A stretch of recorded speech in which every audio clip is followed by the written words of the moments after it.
It's LOLC Securities Weekly Market Roundup. I'm Tharandu Amarasekara. And I am Nigara Vijayamana. This is the sound of profitability.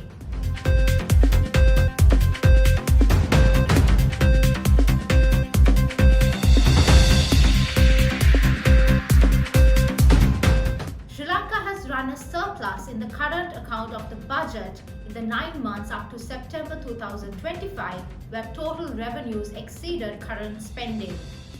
Tax revenues increased by 32.5% to 3,563 billion rupees by September 2025, and non-tax revenues rose by 14.8% to 264 billion rupees according to the Finance Ministry data.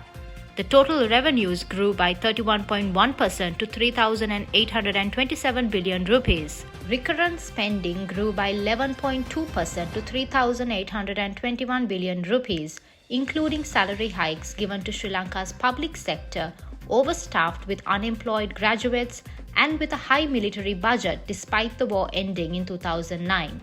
Despite these spending as well as interest cost, Sri Lanka ran a marginal 6 billion surplus in the current account of the budget compared to the usual deficit of several hundred billion rupees by the third quarter.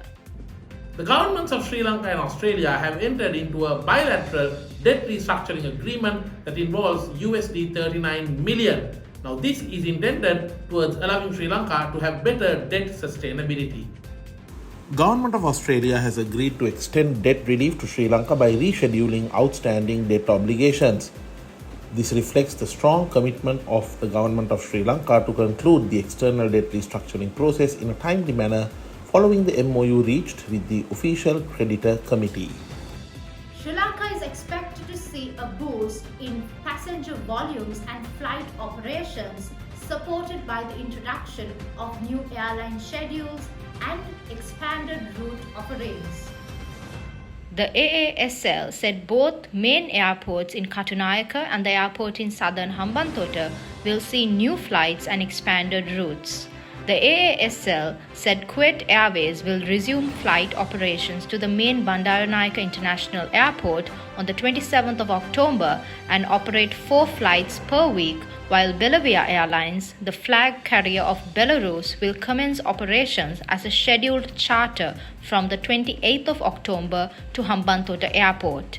Red Wings Airlines, the Russian regional leisure airline based in Moscow Domodedovo Airport, will begin 5 weekly flights to Hambantota Airport from the 28th of October, while Edelweiss Swiss International Airlines will inaugurate its winter flight operations to BIA on the same day.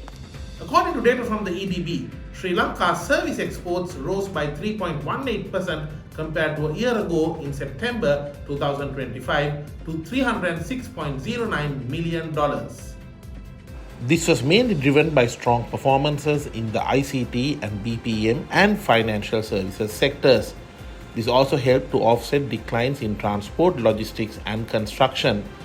Between January and September 2025, the total services exports rose 4.48% to $2,746.03 million, reflecting steady recovery in the island nation's export services despite global economic uncertainties.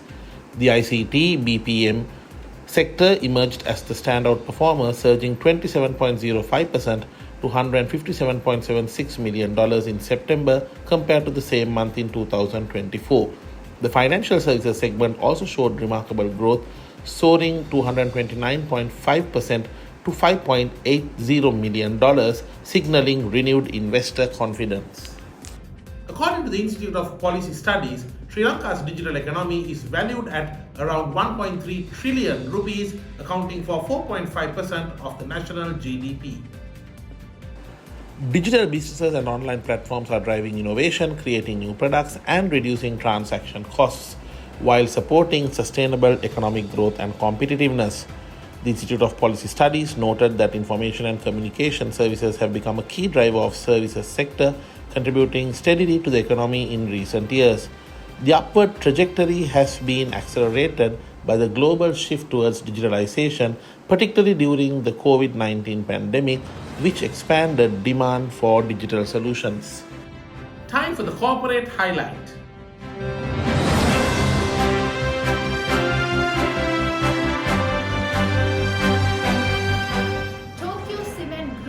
Reported a turnover of 16,332 million rupees and a profit after tax of 1,003 million rupees for the second quarter ending 30th September. Volume growth remained stable quarter on quarter, while profit margins contracted with the capitalization of the Trincomalee expansion projects. Quarter started with renewed optimism, highlighting a sustained boom in the construction activities. Manufacturers and suppliers of construction materials reported continued volume growth, supported by a stable pricing environment, which further propelled sectoral performance.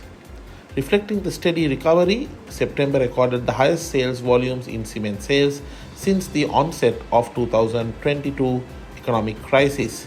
Lesser rainfall experienced in 2025 compared to the previous 2 years also allowed the construction sites to operate relatively uninterrupted. Here is Harindu with the ESG update of the week.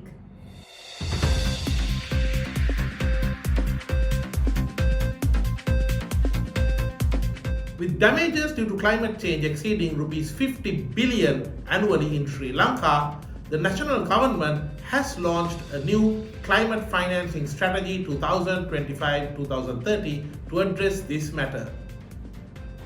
Nationally determined contributions for 2021 to 2030 was estimated at 10.85 billion USD. The needs are currently being revised. At the COP28 summit, pledges were made to provide developing countries 300 billion USD a year by 2035, according to the resident representative of UNDP Sri Lanka. But the funds cannot be tapped without a climate financing strategy. Sri Lanka had challenges and opportunities that it had to work out and deploy climate financing, according to the High Commissioner of United Kingdom for Sri Lanka, Andrew Patrick.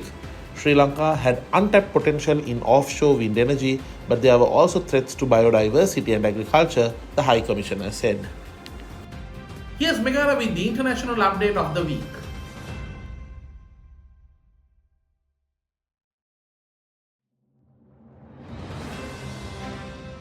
A major outage of Amazon Web Services disrupted a large portion of the internet, taking down apps, websites, online tools that are used by millions of people around the world.